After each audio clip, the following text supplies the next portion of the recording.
अस्सलाम वालेकुम मोअज़्ज़िज़ ख़वातीन व हज़रात, अली मुमताज़ आपके साथ एक और वीलॉग लेकर। आज के दिन मैंने ये ख़बर सुनी और इस ख़बर को सुनकर मैं बड़ा हैरान हुआ, परेशान भी हुआ और साथ में हंसी भी बहुत आई। और वो ख़बर ये थी कि नवाज़ शरीफ साहब अमेरिका के दौरे पर हैं और वहाँ पर उनकी मुलाकात हुई उन PMLN के कारकुनों से, वर्कर से जो अमेरिका में रहते हैं, शहरियत हासिल कर चुके हैं। तो सब ने ज़ाहिर बात है अपने अपने ख़यालात का इज़हार करना था, सवालात भी पूछने थे। तो इसी तरह से उनमें से एक साहब उठे और उन्होंने कहा, मियाँ साहब हम बड़े परेशान हैं, 12 घंटे 13 घंटे में हम PIA की फ़्लाइट लेकर यहाँ अमेरिका पहुँच जाया करते थे, लेकिन अब वो डायरेक्ट फ़्लाइट ही नहीं है और बड़ी ज़लालत होती है, बड़े ख्वार होते हैं हम। और इसमें कोई दूसरी राय नहीं है। बात वैसे उन्होंने ठीक की है कि इनडायरेक्ट फ़्लाइट होती है, रास्ते में आपको कहीं ना कहीं रुकना पड़ता है, फिर उसके बाद आप दूसरी फ़्लाइट पकड़ते हैं, आपके सफ़र का दौरानिया भी बढ़ जाता है और अमेरिका जो वैसे ही काफ़ी दूर है वो मज़ीद दूर लगना शुरू हो जाता है। तो ये बात उनकी जेन्युइन थी। तो उनका कहना था, जी अब हमारे लिए बड़ा मसला है, तो प्लीज़ आप इस पर बताइए कि PIA का क्या हो रहा है। अब PIA की निजकारी का जो आपने ड्रामा था वो तो देख ही लिया, जो उसका ड्रॉप सीन था वो आपने देख लिया कि जिसमें 85 अरब 3 करोड़ रुपया मांगा गया और सिर्फ 10 अरब रुपए की बोली लगाई गई और लगाने वालों ने कहा, जी बस हमने 10 अरब की ही बोली लगानी है, इससे ऊपर नहीं जाना। यानी कि उनकी नज़र में इस एयरलाइन की इससे ऊपर की वर्थ ही नहीं है। अब जो कारोबारी आदमी है उससे तो अगर आप बात करें तो वो तो यही चाहेगा ना मुझे कम से कम में मिल जाए, लेकिन उसकी एक कीमत फ़िक्स थी, उस कीमत तक तो जाना बहुत ज़रूरी था, लेकिन कोई गया नहीं। लेकिन बहरहाल नवाज़ शरीफ साहब ने कहा, जी मुझे भी बड़ा इस बात का दुख है और मुझे भी एहसास है कि हमारी कौमी एयरलाइन अब इस तरह से अमेरिका डायरेक्ट नहीं आती, UK नहीं जाती, यूरोप नहीं जाती, पहले जाया करती थी। और उन्होंने कहा कि ये जो 2020 में हादसा हुआ था PIA का, ये उन्होंने PIA के हादसे का हवाला नहीं दिया, लेकिन मैं आपको वो बता रहा हूँ कि 2020 में जो PIA का हादसा हुआ था लाहौर से कराची की फ़्लाइट पर, उसके बाद फिर ग़ुलाम सरवर साहब, जिसका भी नवाज़ शरीफ साहब ने अपनी उस गुफ्तगू में जो वहाँ पर PMLN के लोगों के साथ उन्होंने अमेरिका में की, तो उन्होंने कहा, जी वो ग़ुलाम सरवर साहब ने खड़े होकर वहाँ पर अनाउंस कर दिया, पब्लिकली कह दिया कि अगर कोई मसले मसाइल थे भी तो उसको पब्लिकली अनाउंस करने की ज़रूरत नहीं थी। तो ग़ुलाम सरवर साहब ने पब्लिकली कह दिया कि जी हमारे तो पायलट्स के लाइसेंसेज ही असली नहीं हैं, जाली हैं। तो उसके बाद हमारा UK और यूरोप का जो रूट है उसके ऊपर पाबंदी लग गई। अच्छा, अब जब ये पाबंदी लग गई तो उसके बाद क्या वो दौर था ना इमरान खान साहब का, तो फिर उसके बाद 2022 में भी क्या इमरान खान साहब भी वज़ीर आज़म थे। नवाज़ शरीफ साहब को तो यहाँ पर चाहिए था कि वो ये कहते कि मैं शहबाज शरीफ साहब से भी बड़ा इस बात पर नाराज़ हूँ कि आप 2022 9 अप्रैल को बन गए, 10 अप्रैल को आप बन गए वज़ीर आज़म पाकिस्तान, फिर उसके बाद गुज़श्ता साल 2023 अगस्त तक आप वज़ीर आज़म रहे, फिर इस साल दोबारा आप 8 फरवरी के धांधली ज़्यादा इलेक्शंस फॉर्म 47 के तहत आप दोबारा फिर हुकूमत बनाने में कामयाब हो गए और वज़ीर आज़म बन गए। तो आपको अपने ही भाई साहब से पूछना चाहिए कि उस वक्त तो चलें ग़ुलाम सरवर साहब ने जो किया वो गलत किया, जिसके नतीजे में एयरलाइन को बड़ा नुकसान पहुंचा, लेकिन आपने एयरलाइन को बेहतर करने के लिए क्या किया है अब तक? आपकी तरफ से ऐसी कौन सी हिकमत अमली सामने आई है कि जिससे पता चले कि जी शहबाज शरीफ साहब को और उनके बड़े भाई नवाज़ शरीफ साहब को, जो 3 मरतबा वज़ीर आज़म रह चुके हैं, उनको हमारी कौमी एयरलाइन की बड़ी फ़िक्र है। और इसी गुफ्तगू में जहाँ पर मैं ये कह रहा था ना आपसे कि मैं अब सोच रहा हूँ, जी मैं हैरान भी हुआ, परेशान भी हुआ और हंसी भी आ रही थी और रोना भी आ रहा था कि इनमें से सब क्या हो रहा है। एक मिक्स सी फीलिंग थी। वो ये कि नवाज़ शरीफ साहब ने ये कहा कि जो उनकी साहबजादी हैं मरीम नवाज़ साहिबा, जो पंजाब की चीफ़ मिनिस्टर हैं, मैडम चीफ़ मिनिस्टर उनको कहा जाता है, तो उनकी तरफ से कहा गया कि हम ये एयरलाइन PIA को एक्वायर ना कर लें। अब ये बात सुनकर मुझे हैरानगी हुई और परेशानी हुई। हैरानगी इस बात की कि वो समझते हैं कि लोग बेवकूफ़ हैं, कम अकल हैं, उनका दिमाग काम नहीं करता है, और परेशानी इस बात की कि आप इस एयरलाइन को एक्वायर करना चाह रहे हैं। इस एयरलाइन को एक्वायर करके आपने कौन से एक ऐसा कोई इदारा मुझे बता दें जो आपने ख़ुद एक्वायर किया हो और आपने उसको एक्वायर करके चलाया और बेहतरीन चलाया हो। ये मरीम नवाज़ साहिबा ने जो ये कहा ना कि जी हम क्यों ना एक्वायर कर दें, इसमें 2 तरह के एस्पेक्ट्स हैं। एक एस्पेक्ट ये है कि सूबा पंजाब उसे एक्वायर कर ले, और सूबा पंजाब एक्वायर करेगा तो मरीम नवाज़ साहिबा वो आप अपने पल्ले से खर्च नहीं कर रही होंगी, आपकी जेब से नहीं जा रहा होगा, आपके गले से और आपके ख़ानदानी गले से कुछ नहीं जा रहा होगा। वो तो पंजाब गवर्नमेंट का पैसा है, फ़ंड्स हैं, सरकार का पैसा है, आपने वो लगा के एयरलाइन को एक्वायर करना है। दूसरी तरफ ये कि अगर आप ये कहने की कोशिश कर रहे हैं कि आप ख़ुद एयरलाइन को एक्वायर करना चाह रहे हैं और एक्वायर करके ज़ाती तौर पे आप उसको चलाना चाह रहे हैं, तो उसमें भी मरीम नवाज़ साहिबा ने सिर्फ अपने नंबर पूरे करने के लिए ये कह दिया या ये सोच लिया, क्योंकि पैसा तो फिर भी अपना नहीं लगाना था। इतने लोग थे, उन्होंने आ जाना था कि जी, जिस तरह वो नवाज शरीफ साहब के सामने एक साहब ने खड़े होकर कहा कि जी मुझे आपसे बड़ी मोहब्बत है और मैं आपको दिल जान से चाहता हूँ, तो लिहाजा मेरी गाड़ी भी आपकी, मेरा मकान भी आपका, मेरा प्लॉट भी आपका। तो इस तरह होना ये था कि आपने पार्टी से कहना था कि भाई सब मिलकर आओ, पैसे डालो, देखते हैं ज़्यादा पैसे कौन देगा। इधर जो खोखर बरादरान हैं, खोखर फैमिली है लाहौर की, जो उनके बड़े फाइनेंसर रहे हैं, बड़ा खर्चा मर्चा भी करते रहे हैं, उन्होंने सामने आ जाना था। उन्होंने मुनीर साहब, मियाँ मुनीर साहब जिनके साथ उनकी रिश्तेदारी है, उनको कहना था कि जी आप भी आएँ, बीच में इन्वेस्ट करें। इसी तरह और आपने मियाँ मंशा को कहना था कि जी आप भी इन्वेस्ट करें। आपने फिर मलिक रियाज से भी कहना था आप भी इन्वेस्ट करें। तो पैसा दूसरों का लगना था और आपने इस एयरलाइन को एक्वायर करने की बात करनी थी। और फिर उसके बाद नवाज शरीफ साहब ने यह भी कहा कि जी मैंने उनसे ये कहा कि आप देख लें, आपको जो मुनासिब लगता है, क्योंकि नवाज शरीफ साहब ने कहा कि इस पर अभी भी सोचा जा रहा है। तो नवाज शरीफ साहब ने, क्योंकि उनकी सोच अब एक सूबे की हद तक है ना, मरीम नवाज साहिबा की, वो बड़ी कौमी नेशनल अप्रोच नहीं है,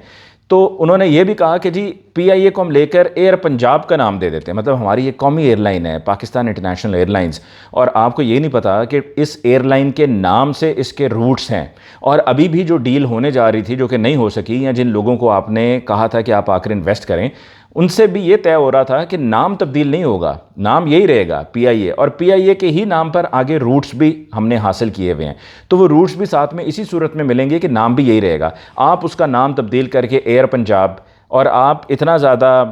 पड़ोसी मुल्क से, यानी कि भारत से आप इतना ज़्यादा इंस्पायर्ड हैं, इम्प्रेस्ड हैं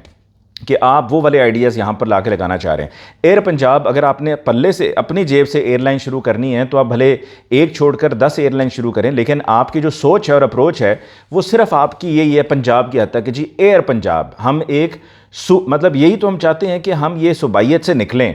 इस हम छोटी सोच से निकलें कि जहाँ पर हम कहेंगे जी भाई ये KPK का है, तो ये सिंध का है, तो ये बलूचिस्तान का है, तो ये पंजाब का है, तो ये GB का है, तो ये AJK का है। हमारी सोच और अप्रोच नेशनल होनी चाहिए, और एक नेशनल लीडर वही होता है जो पूरे मुल्क की बात करता है, कि सिर्फ एक मखसूस सूबे की बात नहीं कर रहा होता, जिस पर उन्होंने कहा कि जी वो एयर पंजाब की बात कर रही हैं। तो ये होना खुद जो है वो अपने पल्ले से तो है नहीं। दोनों सूरतों में आप एयरलाइन एक्वायर करेंगे तो पंजाब गवर्नमेंट का पैसा होगा, आपका पैसा नहीं होगा। और अगर आप उसका नाम तब्दील करके या नई एयरलाइन, एक प्राइवेट एयरलाइन शुरू कर देते हैं एयर पंजाब के नाम से, तो उस पर भी वही मामला, वही फार्मूला लगेगा कि आपने अपने पार्टी के लोगों से, और जो तगड़े लोग हैं, फाइनेंसर्स हैं, इन्वेस्टर्स हैं, उनसे कहना है कि जी आप इन्वेस्ट करें, और फिर आपने खुद खड़े होकर पहले उसकी शीशे के सामने खड़े होकर तकरीर की रिहर्सल करनी है, और साथ में अज़मा बुखारी और वो खातून दूसरी मरियम औरंगज़ेब साहिबा, और उनके साथ वो जो सानिया आशिक साहिबा हैं, इन तीनों ने खड़े होकर वहाँ पर तारीफ़ें करनी, वाह वाह मैडम चीफ मिनिस्टर, वाह क्या कमाल तकरीर है आपकी, क्या कमाल तकरीर है। और फिर आपने जाकर वहाँ पर तकरीर करनी है, और तकरीर करते हुए आपने अपनी तरफ से यही पेश करना है कि ये देखिए मुझे मुल्क की कितनी फ़िक्र है, मुझे कौमी एयरलाइन की कितनी फ़िक्र है। कौमी एयरलाइन को तो मजाक बना लिया ना, खिलौना बना लिया किसी ने। मतलब मैंने कहा कि ये कौमी एयरलाइन है, ये कोई परचून की दुकान तो नहीं है ना कि जिसका जी करता है अपनी तशहीर के लिए। अब आजकल चूँकि PIA की बात हो रही है, इस प्राइवेटाइजेशन, फ्लॉप प्राइवेटाइजेशन के बाद, तो इस फ्लॉप प्राइवेटाइजेशन के बाद एक साहब हैं जिनका नाम है चौधरी औरंगज़ेब साहब, वो भी इसमें डेवलपर हैं, रियल एस्टेट के काम में हैं, तो रियल एस्टेट से उन्होंने पैसा बनाया। तो उनकी तरफ से भी एक ट्वीट की गई कि मैं 20 अरब की ऑफ़र करता हूँ, यानी कि जहाँ पर 10 अरब की ऑफ़र हुई है साद नज़ीर साहब की तरफ से, ब्लू वर्ल्ड सिटी की तरफ से, मैं 20 अरब रुपए की ऑफ़र करता हूँ। उनको भी पता है कि 20 अरब में भी बात नहीं बननी है, लेकिन एक खबर तो चलेगी ना, हेडलाइन तो बनेगी कि ओ चौधरी औरंगज़ेब कौन है भाई, इनको ही दे दो, 10 अरब से ज़्यादा तो इन्होंने ऑफ़र कर दिया, 20 अरब कर दिया। उनको भी पता है कि 20 अरब रुपए में ये एयरलाइन फ़रोख्त नहीं होनी। अगर आपने लेनी है चौधरी औरंगज़ेब साहब, तो 85 अरब 3 करोड़ रुपया जो बेस प्राइस रखी गई है, जो रिज़र्व प्राइस रखी गई है, ठीक है, या जो जिसको आप रेफरेंस प्राइस कह सकते हैं, वो रखी गई है, वो आप कहें ना मैं 85 अरब 3 करोड़ या 85 अरब 4 करोड़ रुपया बिड करता हूँ। और अगर आप इतनी ही दिलचस्पी थी आपकी, तो आप पहले कहाँ थे, आप सोते रह गए थे। ये कोई एयरलाइन की प्राइवेटाइजेशन की कोई ताज़ा खबर तो नहीं है कि जो एकदम सामने आई है कि PIA को प्राइवेटाइज़ किया जा रहा है, और उसको बड़ा छुपा कर, इसको बड़ा कवर अप करके रखा गया था कि किसी को कानो कान खबर ना हो। सारी दुनिया को पता है कि PIA को प्राइवेटाइज किया जा रहा है। डेट्स आ रही थी, फिर डेट्स के बाद एक्सटेंशन आ गई थी कि जी एक्सटेंशन मिल रही है इतनी डेट्स में। और नवाज शरीफ साहब से सिर्फ मैं इतना कहूँगा कि नवाज शरीफ साहब, आप PIA को लेकर बड़ा आपको दुख है, बड़ा अपने आपको एहसास है। आप सिर्फ अपने भाई साहब से पूछें कि भाई साहब, शहबाज शरीफ साहब, आप 10 अप्रैल 2022 से लेकर अब तक बताएं कि आपने PIA को बेहतर बनाने के लिए क्या किया। कोई एक ऐसा आप कारनामा अपना बता दें कि जिससे पता चले कि आपने PIA को बड़ा सीरियसली लिया है और आपने PIA को इम्प्रूव करने की कोशिश की है। आप ही के भाई साहब शहबाज शरीफ साहब के नीचे उनकी ये एविएशन की मिनिस्ट्री भी आती है, और साथ में आप ही के भाई साहब के नीचे आप का ये प्राइवेटाइजेशन का महकमा भी आता है और प्राइवेटाइजेशन के महकमे में अलीम खान साहब हैं और दीगर और लोग भी हैं, तो उनसे भी पूछा जाए और आपके अपने प्यारे, आपके मोस्ट फेवरेट फवाद हसन फवाद साहब, ब्यूरोक्रेट साहब, वो भी आपके भाई के अंडर काम करते रहे हैं, तो आप उनसे जवाब लें ना। आपने जवाब क्यों नहीं लिया मियां नवाज शरीफ साहब? आपको चाहिए था उनसे पूछें कि बताएं आपने अब तक इस एयरलाइन के लिए प्राइवेटाइजेशन का तो जो सारा कच्चा चटा है वो खुलकर सामने आ गया, वो खाता सारा खुलकर सामने आ गया कि आपने क्या किया है। 7.4 मिलियन डॉलर्स आपने एक फर्म को दे दिया था कि जिसने आपको बायर लाकर देना था। गवर्नमेंट ने दिया ना, पल्ले से दिया, सरकार के पल्ले से दिया, सरकार के पैसा दिया, अपने पल्ले से नहीं दिया, और उसमें से खाया पिया कुछ नहीं, गिलास तोड़ा 12 आने, या कहते हैं खोदा पहाड़ निकला चूहा वो भी मरा हुआ। तो आपने इस पूरी प्राइवेटाइजेशन में क्या किया? कुछ भी नहीं किया। 2 सालों में आपने पीआईए को इंप्रूव करने के लिए कुछ नहीं किया। आपके भाई साहब, आपकी फैमिली, आपकी बेटी साहिबा के साथ भी, अपने बेटे साहब के साथ भी, ख्वाजा आसिफ साहब के साथ भी, दीगर और भी PMLN के जितने भी आपके करीबी हैं, सब ने सरकारी दौरा किया सऊदी अरेबिया का। माह रमज़ान जब ख़त्म हो रहा था और आप गए थे उम्रे के लिए। जाते हुए यहाँ से आप जिस फ़्लाइट पे गए उसका रूट ये था कि उसने लाहौर से जाना था जद्दा, जद्दा से जाना था उस फ़्लाइट ने इस्लामाबाद। आपने पहले उसी फ़्लाइट को लेकर लाहौर से मदीना गए क्योंकि आपने वहाँ पर ख़ुद उतरना था। फिर उसके बाद वही जहाज़ मदीना से आगे जद्दा गया और जद्दा से फिर इस्लामाबाद आया। जब पाकिस्तान इंटरनेशनल एयरलाइंस के CEO थे अरशद मलिक साहब, तो अरशद मलिक साहब ने ये तय कर लिया था कि क्योंकि ये 777 जहाज़ बड़ा जहाज़ है, इसका फ्यूल कंजम्पशन भी ज़्यादा है, इसकी मेंटेनेंस भी ज़्यादा है, हर तरह से महंगा पड़ता है, तो उनकी तरफ से कह दिया गया था कि जी विद इन पाकिस्तान जो छोटे रूट्स हैं ना, लाहौर कराची, लाहौर इस्लामाबाद, कराची लाहौर, इस पर इस जहाज़ को नहीं चलाया जाएगा। और हमारे पास हैं तो कोई तकरीबन 12-13 जहाज़ हैं, लेकिन सिर्फ जो ऑपरेशनल हैं, जो काबिल इस्तेमाल हैं, उनकी तादाद 4 से 5 है, इससे ज़्यादा नहीं। तो ये 777 जहाज़ का ये सफ़र मदीना से जद्दा जो एक्स्ट्रा सफ़र किया है, ये बिल्कुल उसी तरह ही है कि अगर आप लाहौर से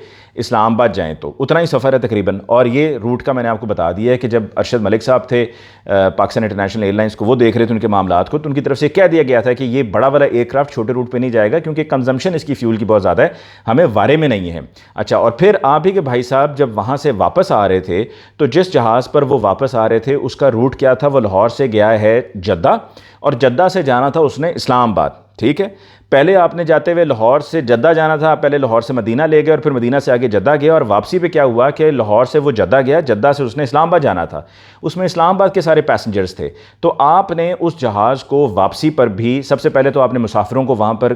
काफ़ी देर तक इंतज़ार करवाया। जब आए तो लोग बड़े उस पर गुस्से में थे, लोगों ने जुमले भी कहे और कहा कि जी मुल्क को लूटने वाले आ गए हैं वगैरह वगैरह। और फिर उसके बाद वापसी पर वो जहाज़ इस्लामाबाद जाने के बजाय लाहौर आया, लाहौर आकर 1.5 घंटा जहाज़ रुका रहा। यहाँ पर 1.5 घंटे के बाद फिर उन मुसाफिरों को जो कि अपने घर पहुँचना चाह रहे थे ईद के लिए, कि जाकर टाइम से ईद की तैयारी वगैरह कर लें, जो कोई लास्ट मिनट प्रिपरेशन है वो कर लें, माशाल्लाह उम्रे की अदायगी के लिए माह रमज़ान में वो गए हुए थे, उनको 1.5 घंटा यहाँ लाहौर एयरपोर्ट पर मज़ीद जलील किया, ख्वार किया। फिर उसके बाद वही जहाज़ इस्लामाबाद गया, यानी कि पहले भी जाते हुए मदीना से जद्दा एक्स्ट्रा फ्यूल की कंजम्पशन खर्चा, और फिर वापसी पे भी पहले लाहौर उतर गए और लाहौर से फिर आप जहाज़ को इस्लामाबाद लेकर गए और मुसाफिरों को लहदा आपने परेशान किया। और जो उसका क्रू था वो इस जहाज़ पर जाते हुए भी आते हुए भी, वैसे 8 से 10 लोग होते हैं, 10 लोग तकरीबन होते हैं इस 777 जहाज़ पे, लेकिन 15 रखे गए थे कि ताकि आपकी खातिर तवाज़ो ठीक से हो। आपको जो कोरमा पेश किया गया था, आपको जो चपाती दी गई थी, आपको ग्रीन टी पेश की गई थी, और आपके खूब मज़े थे, शशके थे। वज़ीर आज़म हैं आप, लेकिन आप एक गरीब मुल्क के वज़ीर आज़म है ना, जो मांग मांग के अपना निज़ाम चला रहा है।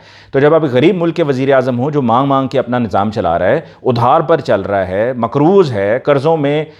वो धंसा हुआ है, तो उसके वज़ीर आज़म को ये सूट नहीं करता है कि वो बल्कि जहाज़ में जाते हैं और वो कहेंगे जी मैं तो साथ ही अपने सैंडविचेस वगैरह ले आया हूँ, मुझे जहाज़ के खाने में से कुछ नहीं चाहिए, या बचाइए इसको, इस सारे ठाट बाट की मुझे ज़रूरत नहीं है। लेकिन वो सब हुआ, उनको वहाँ पर रिफ़्रेशमेंट्स वगैरह दी गई, बल्कि प्रॉपर खाना दिया गया उनको। तो आप PIA को इम्प्रूव करना चाह रहे हैं या आप PIA को तबाह बर्बाद करना चाह रहे हैं? आपने अब तक अपने इन सालों में, ये जो आपका टेन्योर, ताज़ा जो टेन्योर है, वैसे इससे पहले के भी जो टेन्योर है मैं उसकी भी बात कर सकता हूँ, क्योंकि नवाज़ शरीफ साहब ने कहा ना कि जी इस लोगों ने इसके साथ क्या कर दिया। तो नवाज़ शरीफ साहब 3 मरतबा तो आप भी वज़ीर आज़म रहे हैं, आप बताएं आपने PIA को क्या इंप्रूव किया था? 2018 तक आपकी, 13 से लेकर 18 तक आपकी 5 साल की हुकूमत थी, आपने क्या इंप्रूवमेंट की थी? फिर 2022 में मैंने बता दिया 10 अप्रैल से लेके आगे अगस्त 2023 तक, और फिर उसके बाद इस साल फरवरी से लेके अब तक आपने PIA को इंप्रूव करने के लिए क्या किया है? आपने तो PIA के साथ जो किया है वो कोई किसी दुश्मन के साथ भी ना करे।